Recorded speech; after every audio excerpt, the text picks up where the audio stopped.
de Gênesis. Gênesis capítulo 49, verso 18. Gênesis capítulo 49, verso 18.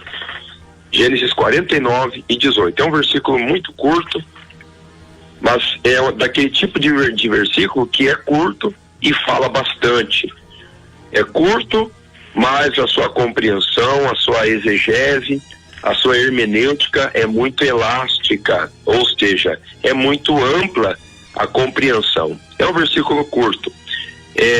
Gênesis 49 e 18. O capítulo é o 49, sendo, portanto, o penúltimo capítulo de Gênesis, Gênesis capítulo 49, verso 18. Diz assim: a tua salvação espero, ó Senhor. A tua salvação espero, ó Senhor. Vou repetir aqui a terceira vez. Gênesis 49, 18. A tua salvação espero, ó Senhor. Muito bem, ouvintes. Nós encontramos aqui um texto que está compreendido entre as bênçãos de Jacó para os seus filhos antes dele falecer, antes dele morrer. Ele profere as bênçãos, ou seja, ele prevê o futuro de seus filhos. Ele abençoa alguns. Infelizmente, ele precisa lançar em rosto as consequências dos pecados de outros. Não estamos dizendo que ele esteja necessariamente amaldiçoando. Precisamos entender aqui que ele está lançando em rosto consequências, porque pecados têm consequências. E aqui nesse versículo em especial, ele está falando de Dan, um dos seus filhos que acabou se tornando uma tribo. No verso 17, vai nos dizer que Dan é uma serpente junto ao caminho, uma víbora junto à vereda, que morde os calcanhares do cavalo e faz cair o seu cavaleiro por detrás. Ele fala desse comportamento de Dan como uma serpente junto ao caminho, de uma víbora junto à vereda, e a palavra vereda, caminho, estrada, trio, carreirinho, é a mesma coisa. Uma serpente junto ao caminho, uma víbora junto à vereda, que morde o calcanhar do cavalo. Meus irmãos, nós conseguimos fazer uma conexão desse versículo 17 com Gênesis 3 e 15. Falando de Satanás, prefigurando a serpente, e da mulher, prefigurando a semente da humanidade. A serpente ferindo o calcanhar. Mas a semente da mulher esmagando a cabeça da serpente. Ou seja, a semente da serpente ferindo o calcanhar da semente da mulher, mas a semente da mulher pisando na cabeça da serpente. Então aqui é claro que é uma alusão ao futuro de Dan, uma das tribos. Mas eu vejo aqui uma profecia de dupla referência. Uma profecia para Dan e que tem um outro significado implícito, representando a serpente, que é Satanás, que é uma víbora junto à vereda, que morde o calcanhar do cavalo, é uma serpente junto do caminho e faz cair o seu cavaleiro por detrás, derruba o cavaleiro para trás. E essa serpente, que é Satanás, trabalha de forma traiçoeira, e o calcanhar fica, de fato, num campo visual muito limitado do ser humano. Mas o verso 18, irmã Lorena, é compensador. Olha o que diz: a tua salvação espero, ó Senhor. Do que ele está falando? É do mesmo contexto, está relacionado a Adão. Por isso que eu associo esse versículo, à esperança messiânica de Gênesis 3 e 15. A esperança do Messias que esmagaria a cabeça da serpente. E o que o Messias significa, irmã Lorena? A salvação. Coisa linda, pastor, que desde a queda do homem no jardim, a Bíblia chega a revelar que Deus proveu o melhor. Deus já proveu a salvação. O próprio Deus, Ele sempre provê o melhor para nós. Muitas vezes, na queda de um, não é o fim. Basta se humilhar, basta reconhecer que há um Deus soberano que proveu o melhor, que nasceu da semente de uma mulher, que esmagou a cabeça da serpente, que é Jesus Cristo. Nós vemos, pastor, de Gênesis, Apocalipse, Jesus entrando em cena. O propósito do Pai, entregar seu próprio filho para morrer no nosso lugar, pastor. Graças a Deus, é o plano de Deus. É o plano da salvação. Muitos não entendem. Muitos não conseguem entender. Não conseguem compreender. Não conseguem. Mas é um plano que Deus estabelece, irmã Lorena, até por metáforas, por formas representativas. Desde o Antigo Testamento, Deus estava mostrando que por mais que o homem pecasse, sempre haveria uma esperança. É claro que essa esperança era limitada. Agora, Jesus já veio. Jesus é a realização do Antigo Testamento. Se o Antigo Testamento é uma profecia, Jesus é o cumprimento da profecia. Se o Antigo Testamento é o tipo, o Novo Testamento, ou Jesus Cristo, é o antitipo. Então nós encontramos Jesus como sendo o cumprimento de tudo. Vários modelos na Bíblia, irmã Lorena, apontam para a salvação em Jesus, para a salvação do perigo, para a salvação da morte, para a salvação do mal. Um dos exemplos que eu não me esqueço é o exemplo da arca. Lá em Gênesis capítulo 6, Deus manda Noé construir uma arca de 30 côvados de 300 côvados de comprimento, por 50 côvados de largura, por 30 côvados de altura. Isso vai dar 150 metros de comprimento, 25 metros de largura e 15 metros de altura. Uma arca gigantesca. Mas será que a intenção de Deus era somente salvar os animais e o ser humano de uma grande catástrofe? O propósito de Deus, será que era só a preservação da espécie humana? O propósito de Deus era mostrar que mesmo que seja uma minoria,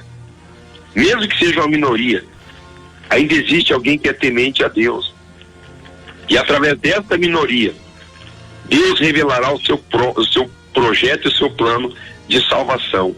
A arca é uma demonstração da salvação no Antigo Testamento, irmã Lorena. Isso é inquestionável. É muito lindo da maneira que Deus se revelou e proveu para trazer a salvação através dessa construção dessa arca. O Senhor mesmo, no meio do dilúvio, no meio do perigo, pastor, Ele protegeu a Noé e a sua família, por Noé ser uma pessoa justa, uma pessoa reta. O Senhor proveu um grande livramento para que hoje, a humanidade de hoje, tivesse a chance da eterna salvação. Deus já se preocupou naquela época através de Noé, pastor. E Noé, e a arca de Noé, representa um tipo de salvação. Foram poucas pessoas que entraram na arca. Foram poucas. Muitos zombavam de Noé, tanto que no Novo Testamento Noé é chamado de pregoeiro da justiça. Então, foi pregado a justiça através do testemunho dele, ou talvez até mesmo através de um modelo de discurso parecido com o de Jonas. Ainda 40 dias e Nínive será subvertida.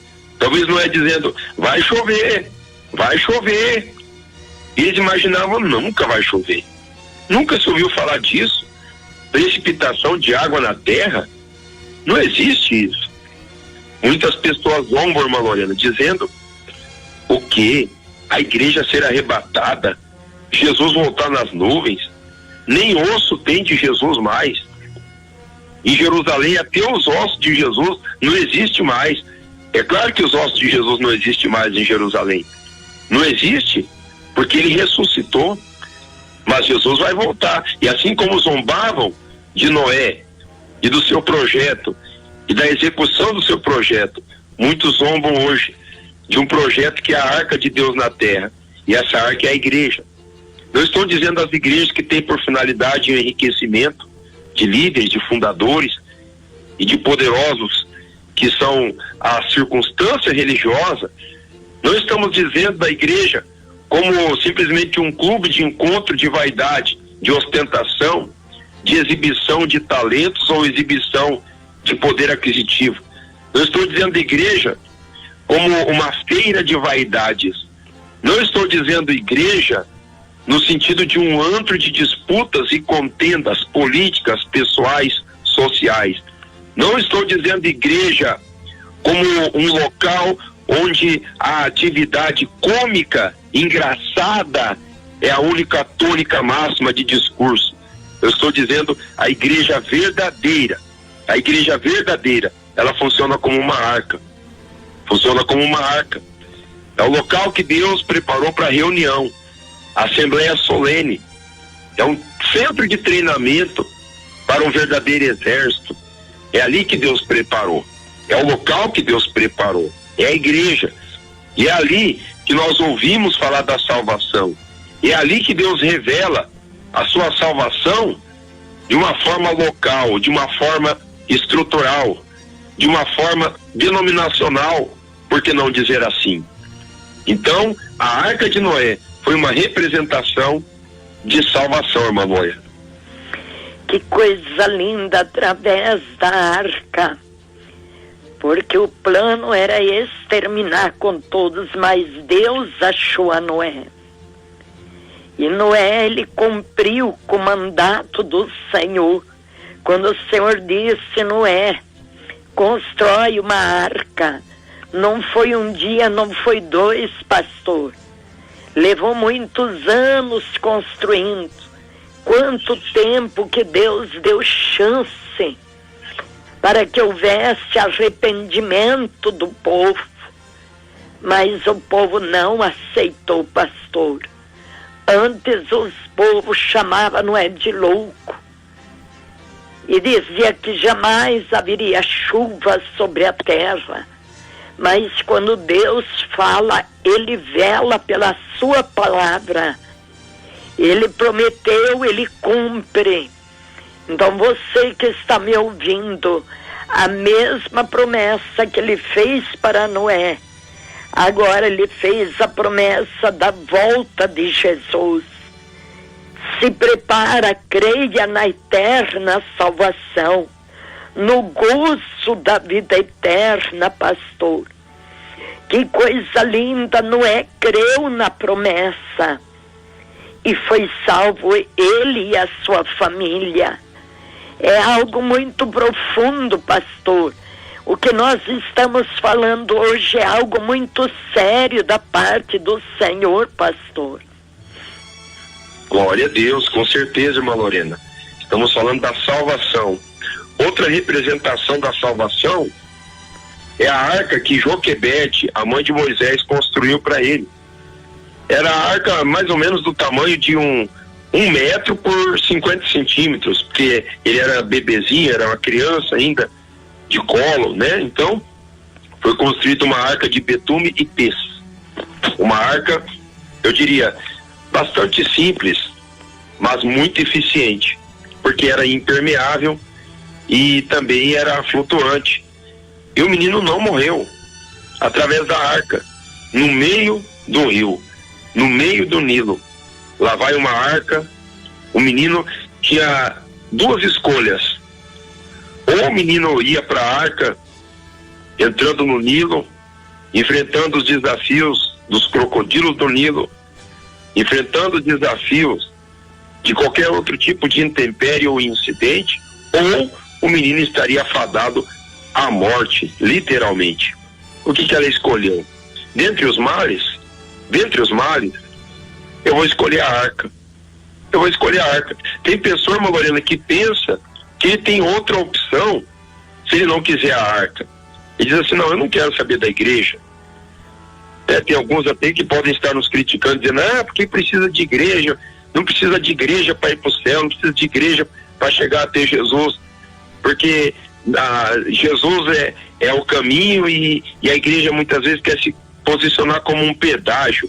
Meus queridos, o ser humano, ele é socializável. Por favor, será que você consegue comparar uma aula online com uma aula presencial, meu querido? Você tem comparação isso? Por favor, sejamos sinceros. Então muitas pessoas pensam, se eu não for na igreja, eu tenho outra opção. Meu querido, me desculpe a sinceridade. Nós não queremos nos reunir com os nossos irmãos, como a Bíblia diz, não deixando a nossa congregação, como é o costume de muitos. É mais eficaz você congregar numa igreja do que você congregar em células. Existem alguns projetos por aí, inclusive existe um projeto da Coreia do Sul. Até a intenção naquela época do estabelecimento foi muito bom. Mas, meus irmãos, nós precisamos congregar. E a mãe de Moisés tinha duas opções: ou era a arca ou era a morte do menino. E se nós não nos reunirmos com os nossos irmãos, e isso vai estar claro no Salmo 133 e primeiro, ao quão bom e quão suave é que os irmãos vivam em união. Quando fala de união, não é somente a ausência de contenda. Que os irmãos vivem em união, ou seja, agrupados, ajuntados, socializáveis. É isso.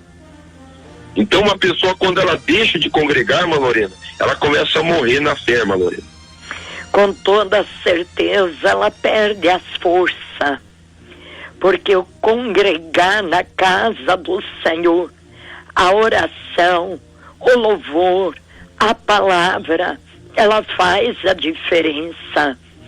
Quando eu olho o exemplo de Moisés, a mãe de Moisés, ela foi instruída pelo Senhor, porque exatamente a filha de Faraó desceu para se lavar no rio, porque filha, ela tem acesso ao pai.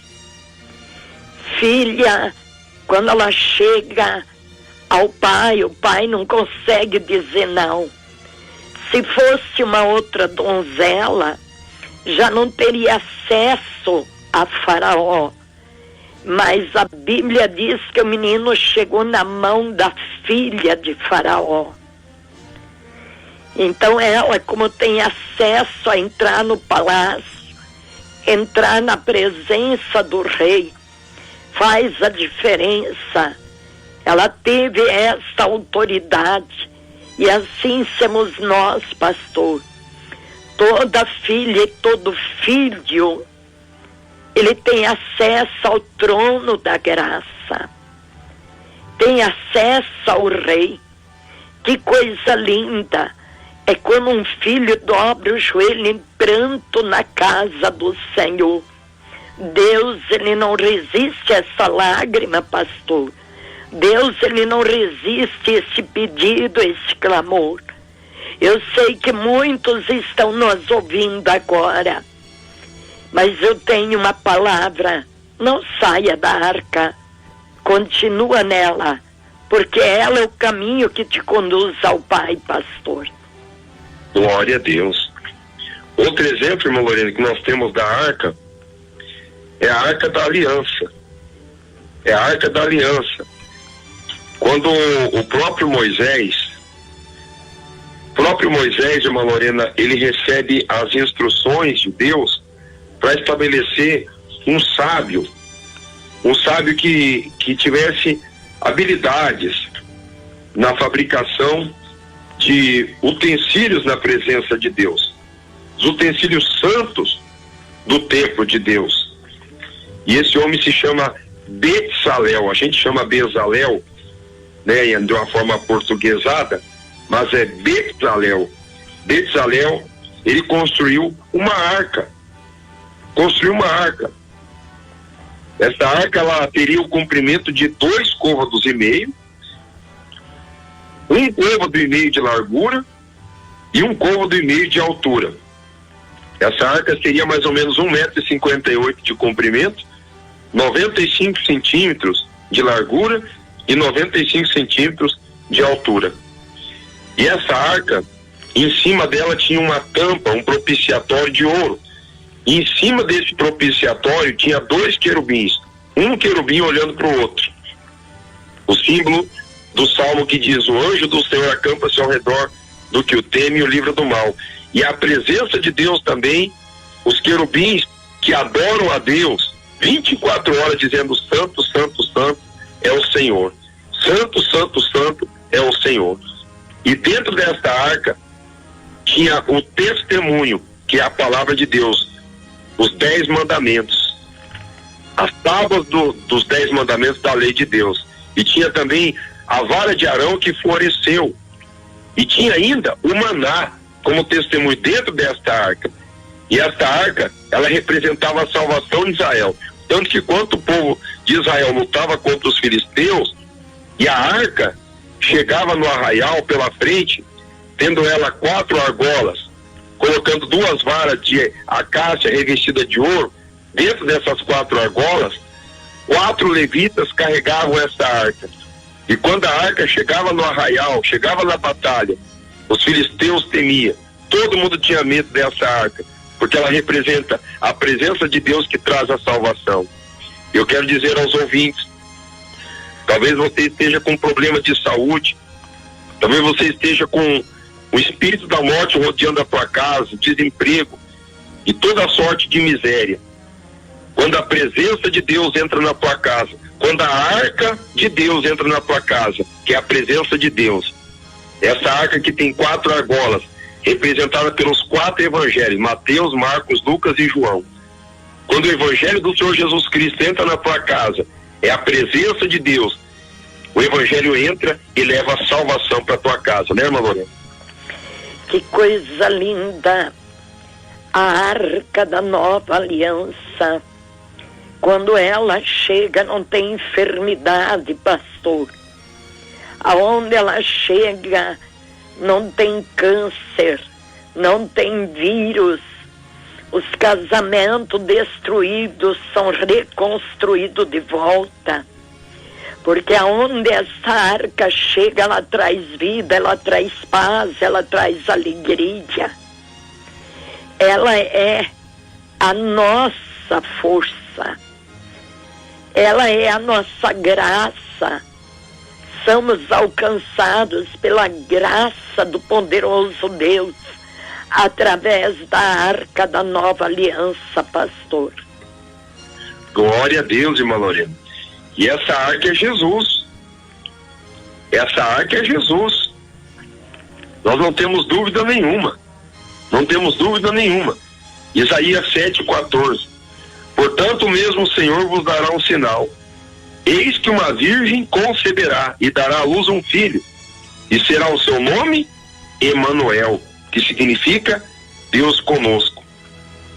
Por isso que lá em João 3,16 a Bíblia deixa bem claro: Deus amou o mundo de tal maneira que enviou o seu Filho unigênito.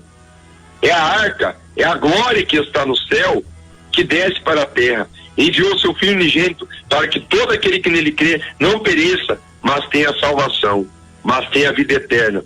Olha aí Jesus, a arca da salvação. Olha aí, Jesus, a arca que salva. Quando essa arca entra na casa de Zaqueu, o publicano, aliás, chefe dos publicanos, Zaqueu, um homem rico, a Bíblia Sagrada faz questão de dizer que ele era um homem rico. Esse homem sobe numa figueira para contemplar a beleza da arca, para contemplar a salvação, para contemplar Jesus. Ele tinha tudo, mas ele não tinha Jesus. Ele tinha dinheiro, mas não tinha Jesus, não tinha salvação. O que adianta ter dinheiro?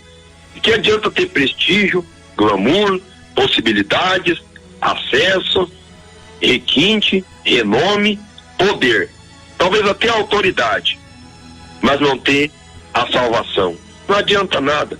Pode ser rico, milionário, político, empresário, pode ser uma pessoa poderosa, pode ser um grande estadista, pode ser um pastor, pode ser um líder religioso, seja quem for.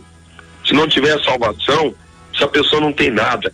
Só que quando Jesus, que é a arca da nova aliança, que entra na casa de Zaqueu, o Senhor Jesus chega na casa de Zaqueu porque Zaqueu deu oportunidade.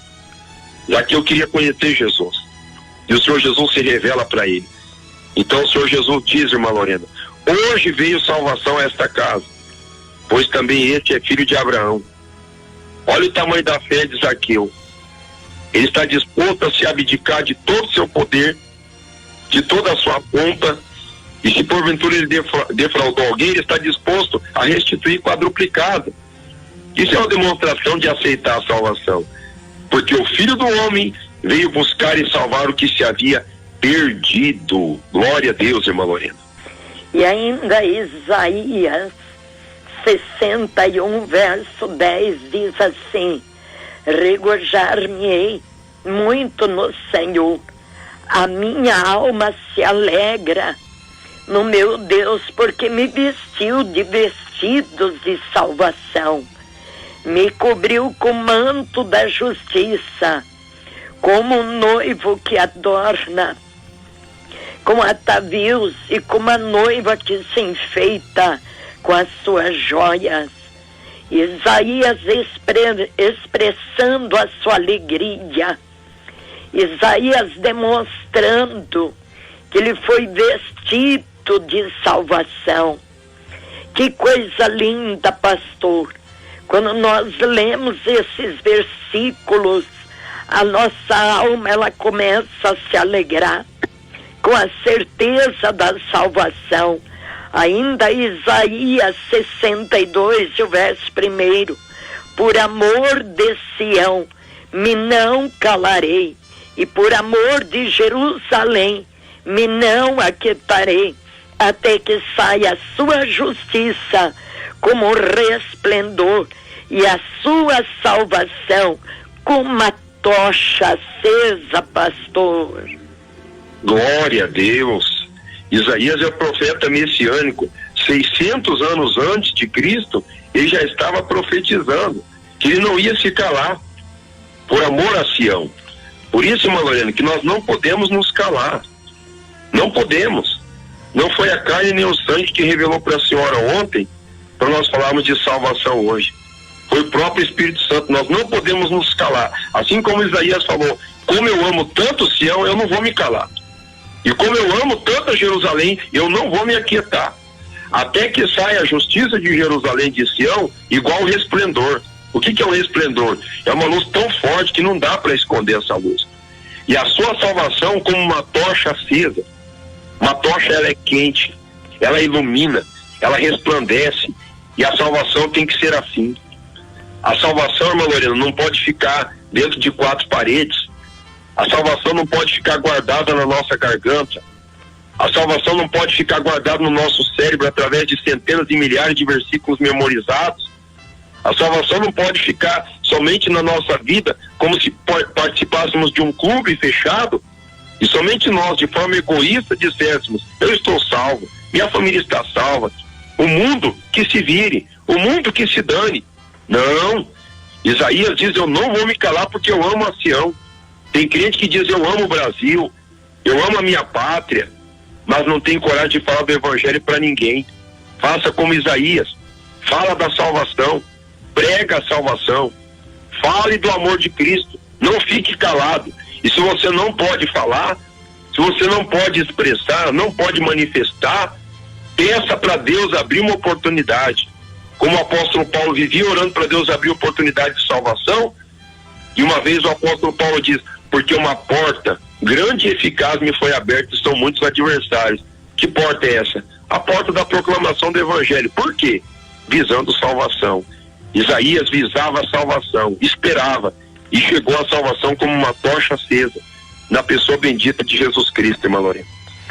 A coisa mais linda da maneira que ele se expressa é a alegria dele. Quando nós olhamos esses textos da Bíblia, nós não temos dúvida, pastor, da grandeza do poder do nosso Salvador, do poder da arca da nova aliança. Que coisa linda, pastor!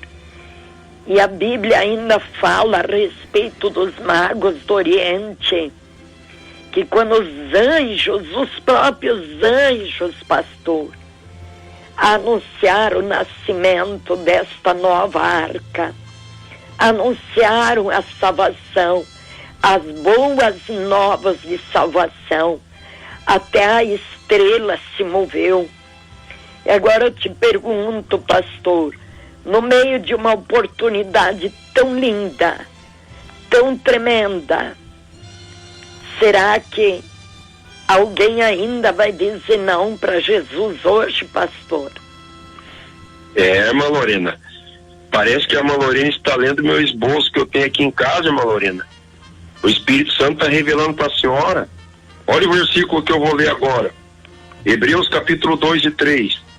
Como escaparemos nós se não atentarmos para uma tão grande salvação, a qual, começando a ser anunciada pelo Senhor, depois nos foi confirmada pelos que a ouviram, testificando também Deus com eles por sinais e milagres e várias maravilhas e dons do Espírito Santo, distribuído por sua vontade. Ou seja, será que nós podemos escapar se nós não prestar atenção nessa tão grande salvação que nos é oferecida? Foi anunciada desde o tempo dos patriarcas, desde o tempo do governo humano, desde o tempo da inocência, da consciência, desde o tempo da lei, dos profetas e dos escritos. Será que nós conseguiremos escapar se nós negligenciar essa tão grande salvação, irmã Lorena? De maneira nenhuma. Ela é de graça, ela é maravilhosa, ela veio através de uma demonstração de amor tão profundo, tão rico, tão maravilhoso. Quando nós olhamos o texto desta palavra, não tem como escapar, pastor, não tem como escapar. Eu confesso, pastor, hoje eu estava limpando a casa, organizando, e Deus começou a falar profundamente comigo. Quando começou a trovejar, Deus começou a trovejar sem parar, e Deus começou a falar comigo. É assim que eu estou anunciando a volta do meu filho. É assim que os meus atalaias estão anunciando a volta. Mas são poucos os que estão crendo. São poucos que estão se humilhando. E trovejava sem parar. Quando Deus parou de falar, as trovoadas pararam, pastor. Foi algo muito profundo, muito lindo.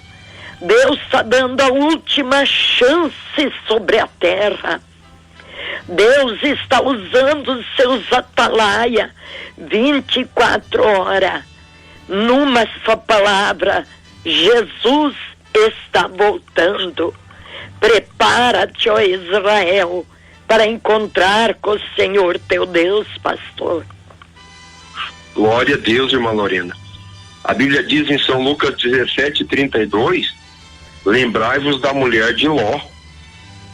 Foi de repente. E houveram sinais de Deus, alerta de Deus e a pressa de Deus. Os anjos do Senhor tiveram que apressar Ló, porque Ló disse, não, Senhor, não vai ser desse jeito, não. Deus está trovejando. Aí, irmã Lorena, eu me lembro quando Jeremias diz, o próprio Deus falando, enviei os meus servos profetas madrugando. Ou seja, nem tinha amanhecido o dia ainda, e os profetas já estavam lá falando. E os profetas estavam lá anunciando. Eu quero que os ouvintes que estão me escutando agora me perdoem pela sinceridade, mas o canal da rede social Facebook, infelizmente, se transformou num antro de prostituição. amaldiçoado por Satanás, pela fúria do diabo. Porém, tem muitos homens de Deus e mulheres de Deus sérios, jovens sérios, que logo pela madrugada estão usando esta rede social, tão explorada pelo capeta, estão usando essa rede social para levar o evangelho sincero lá também.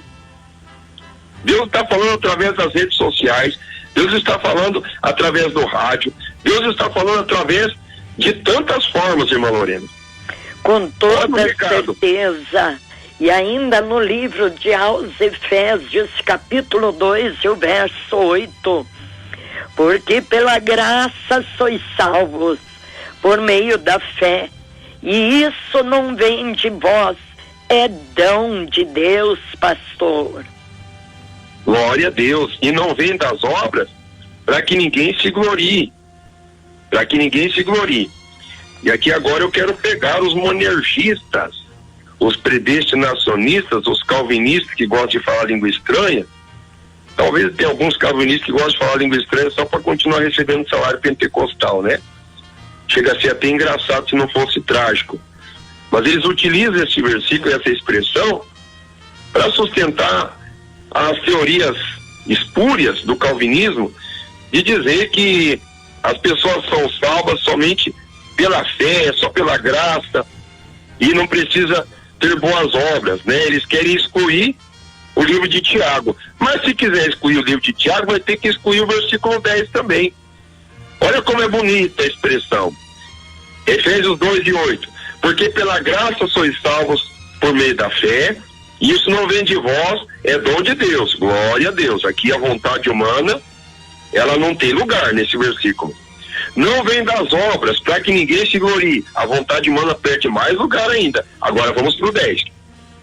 Porque somos feitura sua. Opa, aí já começa a comprometer. Criados em Cristo Jesus para as boas obras, as quais Deus preparou para que andássemos nela. Ou seja, nós não vamos ser salvos pelas boas obras, mas todo mundo que é salvo tem que viver as boas obras, porque quem preparou essas boas obras não foi Martinho Lutero, não foi Tiago, não foi Pedro, nem Paulo, nem João. Quem preparou essas boas obras para que nós vivêssemos nela foi o próprio Deus que preparou para que andássemos nela. Mas é maravilhoso que é pela graça que nós somos salvos, por meio da fé. Isso é verdade. Porém, nós temos que agora, como salvo, andar nas boas obras, irmã Lorena. E as boas obras, elas testificam de uma boa fé. Porque a pessoa que faz uma boa obra, a fé dela é boa, pastor. É uma fé sadia, é uma fé purificada. Por isso ela apresenta exatamente aquilo que ela vive, pastor. Glória a Deus, glória a Deus. A Bíblia diz aqui em Salmo capítulo 3 e verso 8, o que vai ser repetido em Jonas capítulo 2 e verso 9. A salvação vem do Senhor. A salvação vem do Senhor. A salvação vem de Deus. Em João capítulo 4 e 22, o Senhor Jesus diz: a salvação vem dos judeus, porque Jesus era judeu e o messianismo, ele é puramente judaico. Mas a salvação vem de Deus. O método salvífico, o intermédio salvífico, a estrutura soteriológica, vem tudo de Deus. Tudo vem de Deus. Porém, o ser humano, ele é dotado de vontade. E eu vou chamar a vontade de arbítrio. Eu vou chamar o arbítrio de escolha. E eu posso dar como sinônimo de escolha decisão. O ser humano pode decidir muita coisa. Muita coisa. Se o ser humano não pudesse decidir, a Bíblia seria hipócrita quando a Bíblia diz: se hoje ouvirdes a sua voz, não endureçais o vosso coração. Se a pessoa não tem poder para amolecer o coração, então quer dizer que a pessoa, ela pode ser isenta de responsabilidade. A pessoa não tem culpa nenhuma. Eu não consigo amolecer meu coração Porque eu não consigo. Está determinado, definido, e eu nasci para ir para o inferno mesmo. Meus queridos, isso não existe. Isso não existe. A salvação vem de Deus, mas nós precisamos aceitar esse chamado. Precisamos aceitar esse convite. Jesus disse: vinde a mim. É Jesus que está chamando. É Jesus. Quando vemos o salmista Davi dizendo: torna a dar-me a alegria da tua salvação. É claro que a salvação nos dias de Davi, ela vai ter um sentido diferente. Vai ter um sentido diferente de eternidade. Porém, a significância é muito parecida. Porque o que seria de Davi se não tivesse a alegria da salvação, do socorro urgente que vem de Deus? E o que será de nós se não for isso? E nós podemos prover salvação para nós mesmos? Não podemos. Dependemos de Deus. Isso é claro, isso é fato. Mas nós precisamos querer, desejar afetuosamente a nossa salvação, Lorena. E ainda no livro de Apocalipse, pastor, capítulo 22, o verso 12: e eis que cedo venho, e o meu galardão está comigo para dar a cada um segundo as suas obras. Eu sou o Alfa, o Ômega, o princípio e o fim, o primeiro e o derradeiro. Bem-aventurado aqueles que lavam suas vestiduras no sangue do Cordeiro, para que tenha direito à árvore da vida, possa entrar na cidade pelas portas, pastor. Glória a Deus, isso que é salvação. A salvação não é só uma ideia, não é só um evangelho, ou seja, só uma boa nova. A salvação é fato. A salvação começa no convite. E ela termina exatamente aqui: entrar na cidade pelas portas, ter direito à árvore da vida, ter as vestes lavadas no sangue do Cordeiro. É isso mesmo. Mas, ouvinte, eu quero perguntar: em que fase da tua salvação você está? Hoje à tarde eu estava na igreja e uma jovem senhora com uma criança chegou na igreja e pediu para mim orar por aquela criança e orar por ela. E o Espírito Santo falou para mim: ela está desviada. Ela estava usando calça comprida, tudo. Ela não parecia ser uma crente da Igreja Deus e Amor. E eu falei para ela assim: você está desviada, né? Ela falou assim. Falei: você conhece a palavra? Ela falou: conheço. Desde criança eu nasci na Igreja Deus e Amor. Falei: Jesus está mandando eu dizer para você que ele tem um propósito de salvação contigo, mas é para você apressar. Ainda nesse mês de março. Foi hoje isso. E eu quero perguntar para o ouvinte: em que etapa da tua salvação você está? Em que etapa? Eu vejo uma Lorena, São Lucas capítulo 15, mostrando 3 etapas diferentes de alguém que está perdido. Alguém que está perdido no mundo é o caso da ovelha perdida. Alguém que está perdido dentro da igreja é o caso da dracma perdida. E o caso do filho pródigo é alguém que se desviou. Qual que é a diferença entre quem está perdido no mundo e quem se desviou? O perdido no mundo é aquele que nunca conheceu a Deus. E o desviado é aquele que já conheceu. Entendeu como funciona a salvação, a mecânica da salvação, o movimento, a dinâmica, mas se afastou. E muitos estão perdidos dentro da igreja. Você sente a alegria da salvação, ouvinte? Será que hoje, no meio da confusão de hoje, você conseguiu levantar os olhos para o céu para dizer: Senhor, me prepara e me leva, me arranca daqui, desse mundo terrível? Ou você ainda tem esperança e expectativa de melhoras para este mundo? Meu querido, por favor, a economia mundial é uma bolha, é igual uma bomba relógio, está prestes a explodir. Por isso que alguns homens perigosos, presunçosos, estão planejando aí o grande reset, the great reset. Eles estão planejando para tentar consertar este mundo, mas eles não vão conseguir. Nós precisamos da salvação, meus irmãos. Nós precisamos não fazer como a ovelha perdida que se desgarrou mais ainda. Nós não podemos fazer como o filho pródigo que se afastou da presença do pai, ou como a dracma perdida que fica escondida no meio da sujeira. Nós temos que nos deixar ser achado por Jesus. Ele está nos procurando com amor, porque Ele quer salvar a nossa alma, irmã Lorena.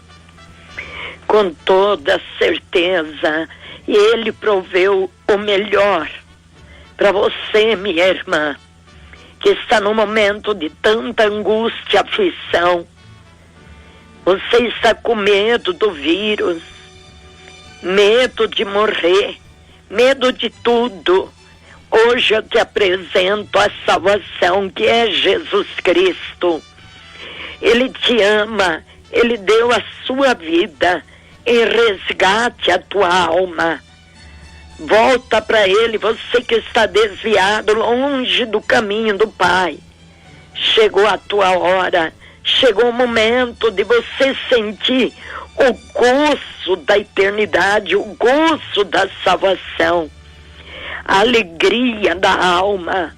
Não tem coisa mais linda, pastor, do que nós sentir o regozijo do Espírito de Deus dentro de nós, testificando da eterna salvação, pastor. É verdade, irmã Lorena. Atos capítulo 4, verso 12, a Bíblia diz: em nenhum outro há salvação. Em nenhum outro. Porque também debaixo do céu nenhum outro nome há dado entre os homens pelo qual devamos ser salvos. Que nome é esse, irmã Lorena? Jesus Cristo, o Salvador. Será que Ele quer salvar esse ouvinte, irmã Lorena? Com toda certeza, pastor. Ele não só quer salvar, mas Ele quer libertar, Ele quer transformar.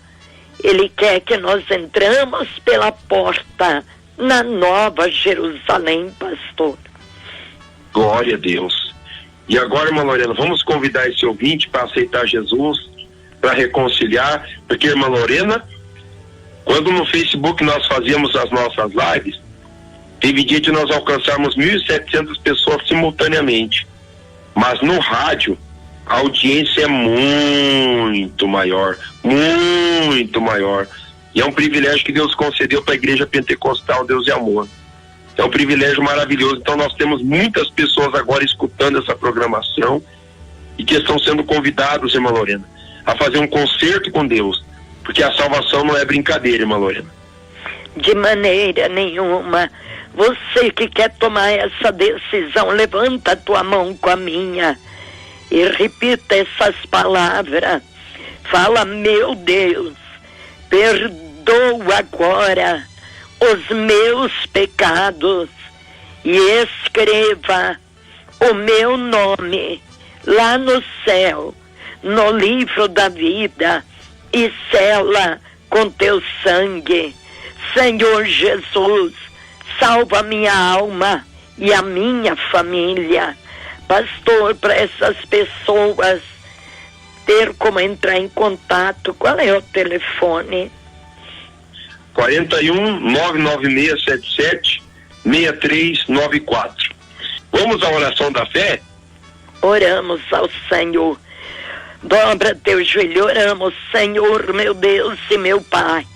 Em nome de Jesus Cristo, nós te louvamos por mais esta mensagem tão profunda e tão linda, Pai. Abençoe este ouvinte que está enfermo, desenganado pelos recursos humanos, ó Pai. Este ouvinte que te aceitou e reconciliou, Pai. Abençoe o pastor Milton Neves e os cultos serão, Senhor, de amanhã. Nós te louvamos e te agradecemos pela alegria de poder estar na tua presença. É o que eu te peço e te agradeço, Pai, em nome de Jesus. Amém, amém.